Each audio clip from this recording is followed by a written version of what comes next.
Okay, let me correct that. We have President Jacob Zuma talking about the issue that we are talking about, land, and the way it's being dealt with by both camps. Let's listen in on that and then continue. The land question is a fundamental issue that the ANC needs to resolve and is a key factor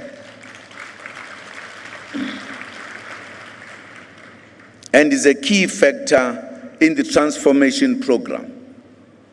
This ultimate natural resource must be distributed in an equitable manner while enhancing its productivity and ensuring food security. The ANC government has made considerable progress in the last 5 years, specifically in establishing a strong policy and legislative framework with regard to such matters as land tenure and the shift from willing buyer, willing seller to just and equitable. That was President Jacob Zuma speaking at the start of this conference, and we're talking about one of the contentious issues with Lebohang Pheko, a political economist. Don't you think there should be more introspection there? Why is the ANC still acting as if this is something new? It's been on the table surely since the dawn of democracy. There's been tools to achieve at least something. And before, when the ANC had a outright 2/3 majority in Parliament, they had every opportunity to change the constitution to enable a different, to repeal the sunset clause, which is very problematic. I mean, we can't talk about land that was taken after 1913 when the bulk of the land was actually before then. So they had the opportunity to repeal that. That opportunity is lost probably forever. I mean, the majority is not going to come back. Yeah. These things hardly ever do. Certainly in 2019, if the ANC survives, it will be with yet again another diminished, but with a diminished amount. So again, and many opposition parties at the time appealed to them to take the opportunity while they had this the majority to then change that constitutional clause. I think that as well, it's slightly disingenuous for the ANC and President Zuma to talk about the land issue when several parties and several, as that I've alluded to, over the years were even ostracized and accused of all sorts of things over the years, accused of being exclusionist, racist, and all of this for talking about the land issue. And now there is no sense of a historical context to this conversation, and there certainly doesn't seem to be a sense in reaching out to the stakeholders who've been speaking about this for a long time, so that this doesn't become a party political tool. It becomes a national question, because land is a national question. The economy is a national question. These are matters of national concern and national priority, far beyond cheap, myopic political party point scoring. So I'm interested that you think that is a major problem, the starting date, 1913. Oh, of course. It should go way back. It has to. 1652 is probably the right time. And NDZ would then not have the scope to really push that, is what you're saying, because it has to come through Parliament. It has to come through Parliament, but it also has to come through much more robust activist, political, parliamentarian processes. So even though that window is closed, I mean, I know that former Deputy Chief Justice Moseneke put out an interesting piece about a year ago, stating that the current instruments are sufficient for land redistribution, and I think it's worth revisiting that. I beg to differ here and there, but I think that it is revisiting the work that scholars, lawyers, academics, movements have already done around this work, instead of just spewing the same rhetoric in a way that becomes quite meaningless. But if you actually get it done, then you don't have the political tool, or is that a cynical way of looking at it? There you go. Then you've got one, you don't have the points to score with anymore. Yeah. What I was fascinated, going back to President Jacob Zuma's speech, was he mentioned the EFF, which of course took up the land issue ages ago. Yes. But I don't know if you heard, he suggested that they in fact possibly even the name itself, the Economic Freedom Fighters, was inspired by radical economic transformation that the ANC was talking about then, which is news to some people that was really being pushed at that time. What did you think of that? Politicians will be politics will be politics. I think that it's speculative, and it's doubtful. It's doubtful. I mean, if there had been such synergy between the Youth League at the time and the mother body, why would there have been the need for a split? Such a profound rupture between the ANC and the Youth League at the time. All right, so we've touched on land. Let's move to something else. Tongues wagging, debates, accusations. Free education. Which side are you on? Let's see if we can get another bite of the president opening this NASREC conference, talking about fee-free education and his latest policy tool. This morning, we announced a plan for fee-free higher education for students from poor and working class backgrounds.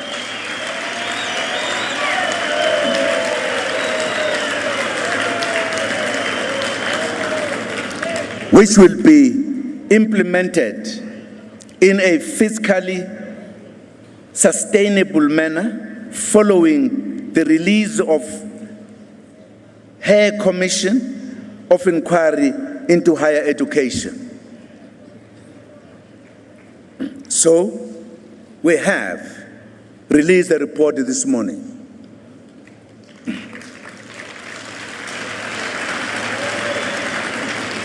Which deals with that situation in good details.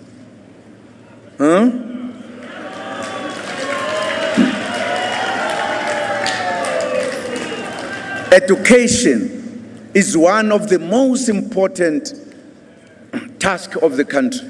As you know, in our 5 priorities, we made it priority number 1. Because it is only when we solve the education problem in South Africa shall we change South Africa for real. When everybody is empowered.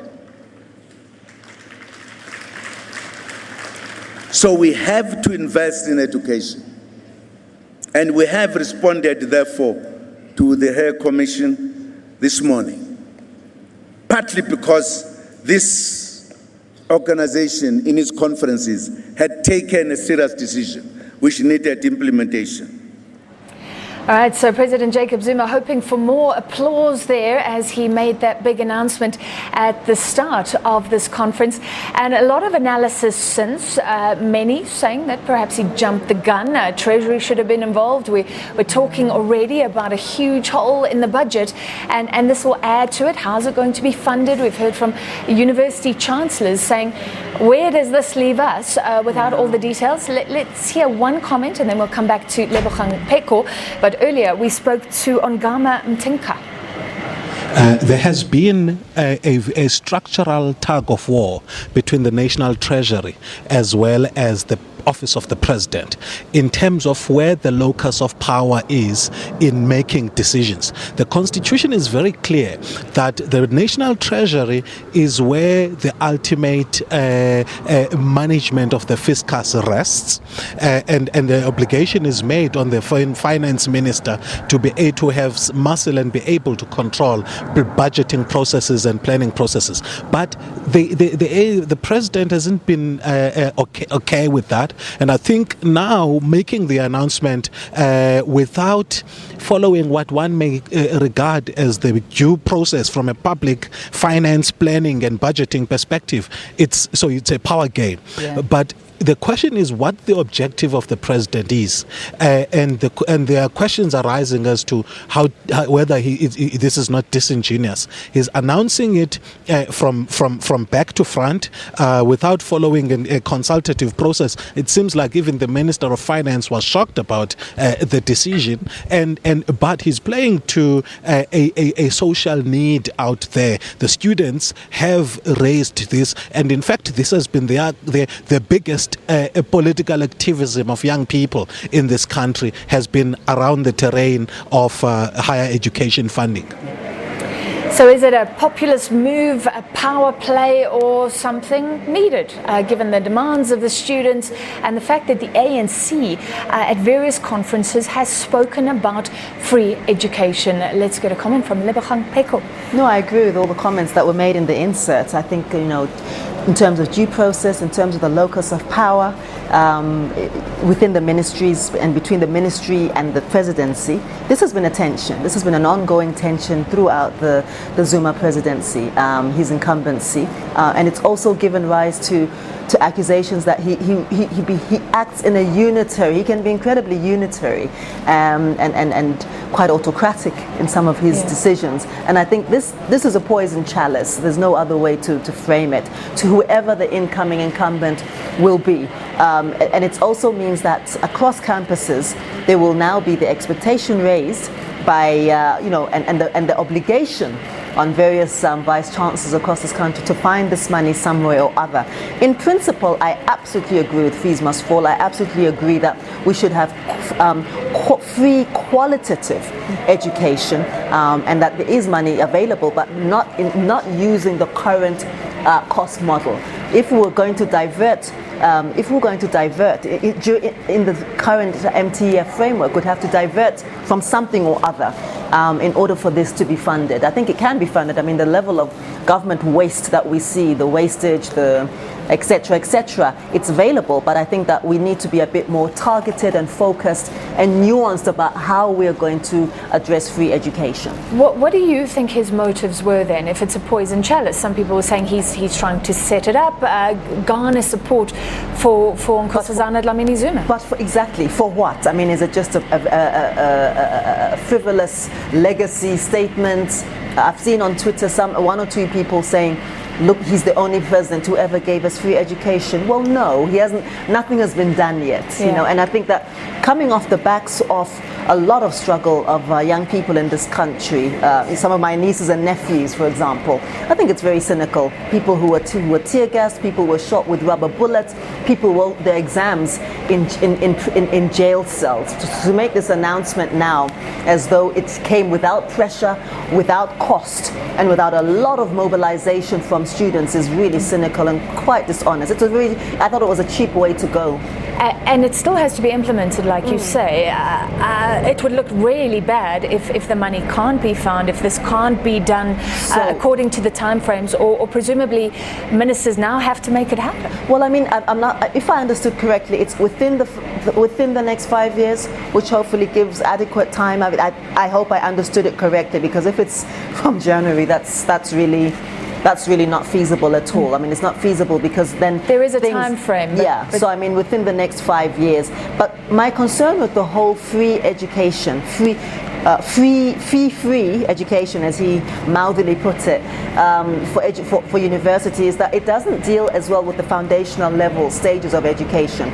Education doesn't start when you get to a university. There has to be a kind of a cognitive package of skills that one acquires from an early age, and by the time you get to university, these have to be in place. So free education at university doesn't deal with the fact that many African children in this country come from extremely poor, low quality education, and have not been having a good education experience for the previous 12 years.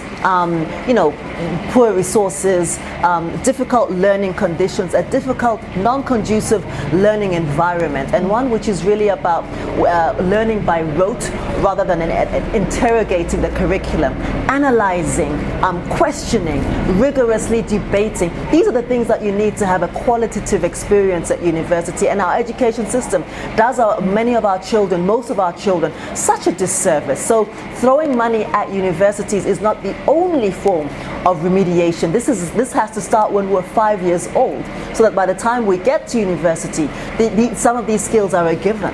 I agree. Such a disservice when research comes out saying that 10-year-olds cannot understand what they are reading. A national tragedy. This is a huge criticism of the ANC under President Jacob Zuma, that it's become more populist, knee-jerk reactions to whoever is making the loudest noise. So, of course, university students can make a louder noise than people in basic education, the youngsters. Can that, the sense of those knee-jerk reactions being made, can that change under a new leader? Or is the party itself in the grip of this because of losing support at the polls? Yeah, so what happens when a party is imploding? That could be any party, that could be anywhere in the world. Is that typically you go into reaction mode and into attacking mode because of the survivalist. It becomes a siege mentality. Now there are a number of factions and fractions within the ANC. And what has happened is that systems are collapsing, right? Basic internal systems of accountability, internal lines of authority, the line between the state, the party, parliament, I think eroded a long time ago, which is why sometimes when we look at parliament, it's as though we're looking at, we're watching the speaker officiate a branch meeting. I think it's just the basic protocols and etiquettes of that. The lack of internal discipline, the lack of the ability to discipline and self-correct. We can't talk about self-correction when we still have, it took ages for Deputy Minister Manana to resign after such an unacceptable, reprehensible behavior of a public official. And whether it's sexual assault, whether it's sexual harassment allegations of corruption, whether it is protecting state-owned SOE leaders in the face of such reprehensible behavior, Dudumieni, Gogo, etc. How does R1 billion tender go to your stepdaughter while you're having breakfast, while you're over your Weetabix at breakfast, and you say that you didn't know this? But we don't see heads rolling. We don't see, and this to me is a party that is imploding and absolutely putrefying internally. And like many parties that implode and putrefy internally, the systems collapse, and when we don't, then they go into survival mode and begin to, of course, knee jerk, because that's what we do when we feel pressed into a corner. There's no space for honest self-reflection and self-correction, and I think that the idea of self-correction is a fallacy, apart from being incredibly, rather delusional. How do you self-correct? How do you tell yourself how to do what is correct when you haven't managed to do it thus far? All right, we're speaking to Lebohang Pheko, a political economist, live at Nasrec, and I don't know if you can hear the helicopter overhead, a sign of the security perhaps ahead of President Jacob Zuma's walkabout of this facility. We'll bring you that live, and we're talking about the state of the party and the two main presidential candidates, what they stand for, because it does seem that this time economics does matter. It's the economy stupid, it's been said before. We were just talking about the power to implement, and what about the taxis? When they're involved, it seems that government doesn't have the clout to push things through. E-tolls maybe backing down as well. It does seem like the ANC doesn't have the strength right now to be really strong in implementing unpopular but necessary moves that it deems unpopular but necessary. Is that fair? Well, I mean, it's fair. It's fair enough, because I think at a certain point you need a state-centric approach to leadership, and you need a very strong economic governance leadership. You need a strong party political leadership. You need, it's multiple domains of it.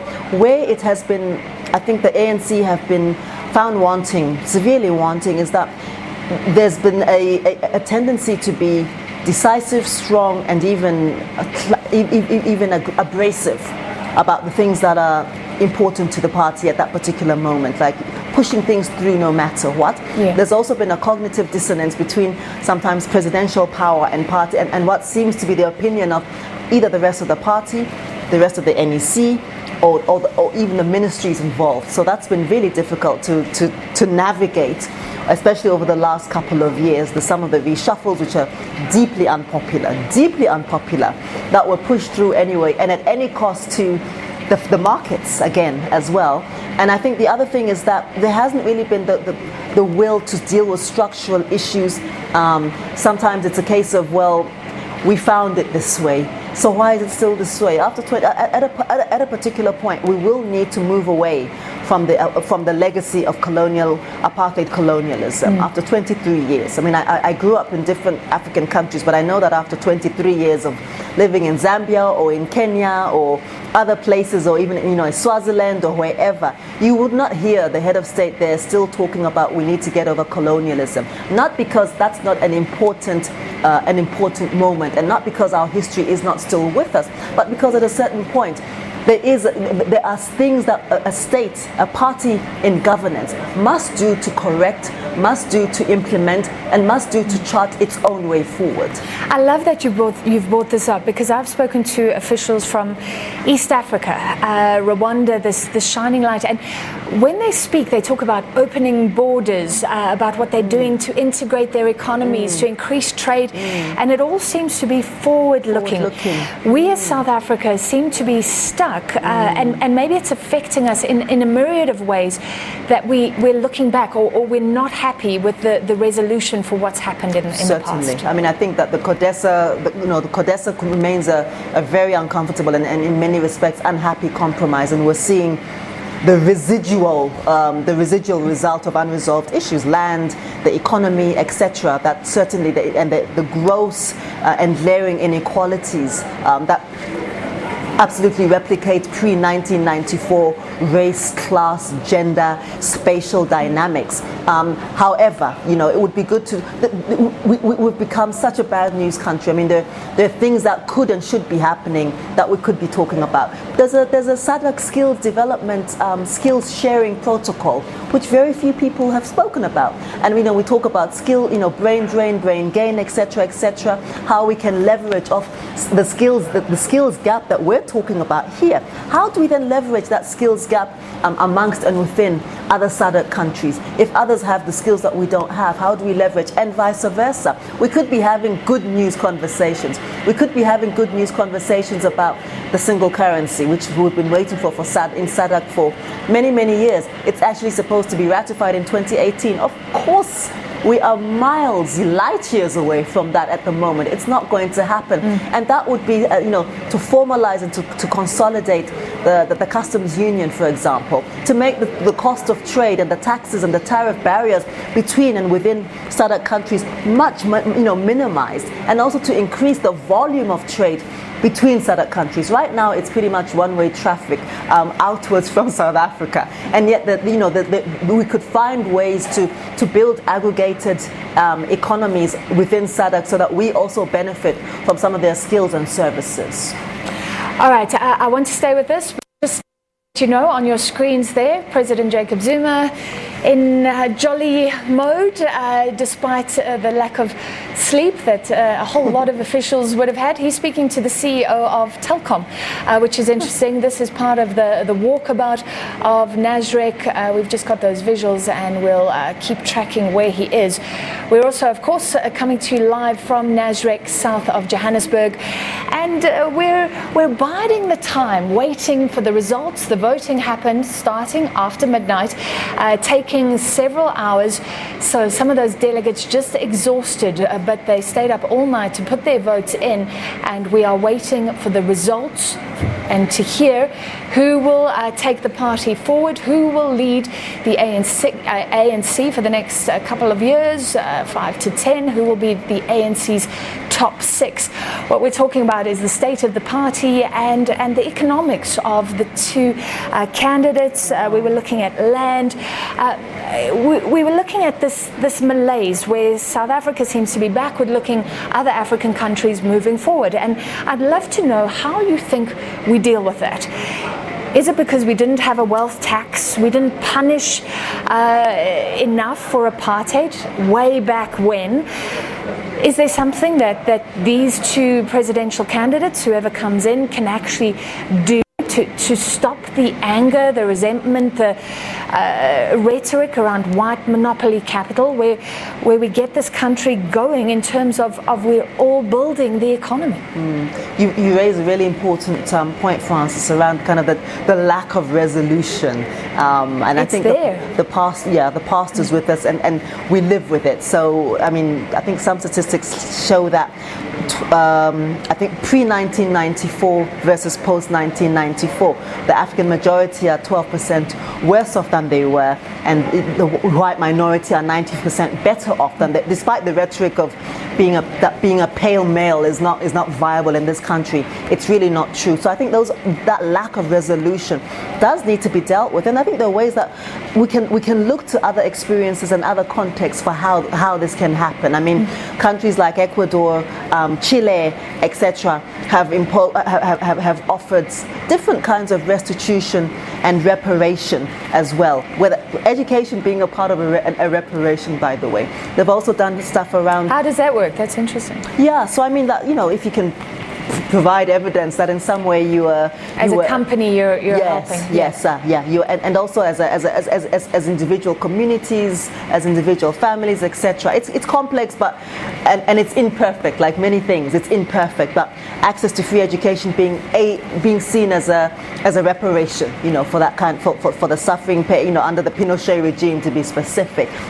What would we need to do here? I think certainly the large scale companies got a free and easy to free ride at the TRC, and I think there's a school of thought that says that the TRC was really just an opening layer and perhaps not a very useful one, because it opened up wounds which cannot be closed. Perhaps a truth, reconciliation and restitution, truth, reconciliation and reparation commission would be the next layer of conversation. So where does big business locate itself and place itself? And I don't think big business is going to come to the party unanimously. There has to be a very strong dialogue, a strong conversation, and a very state-centric conversation about how companies must give account and what they're going to do in order to have their local standard to even operate here.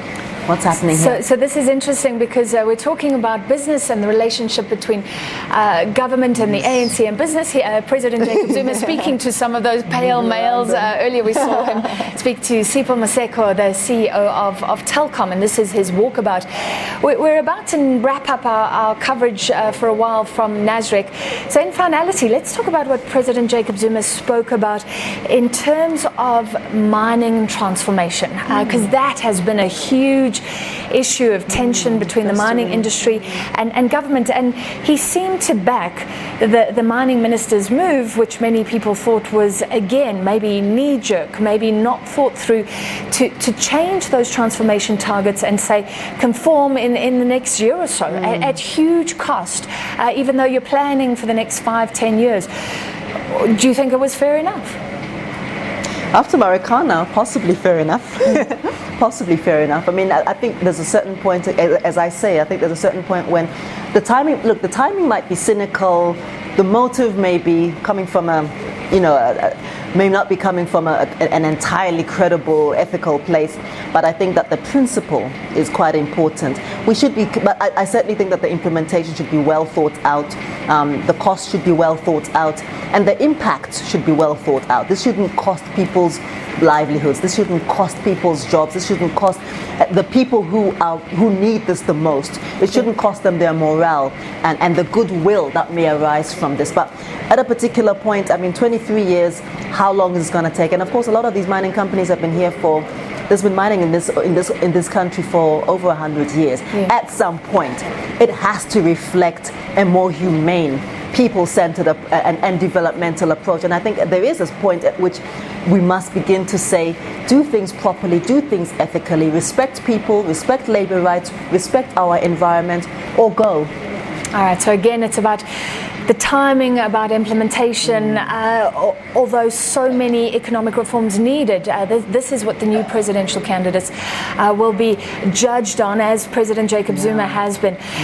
We leave it there for now. Lebohang Pheko, a political economist, thank you so much. And we leave it from Nasrec, but I'll be back with you soon, I hope. And we are just waiting for those final results. Let's take a short ad break.